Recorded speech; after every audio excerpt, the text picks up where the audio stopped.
அர்ஜுன், இங்கே சம்பாதிக்கிறது போதாதாப்பா? அர்ஜுன், உன் அம்மா என்கிட்டயும் அப்படிதான் சொல்லுவா.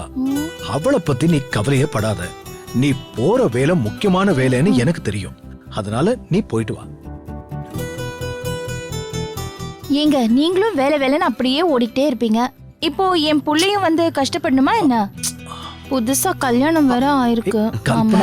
என்னம்மா நீங்க புதுசா கல்யாணம் ஆச்சுன்னு காரணத்தை சொல்லி நான் என் கடமையை செய்யாம இருக்க முடியுமா? ஐயோ, அதெல்லாம் அர்ஜுன்.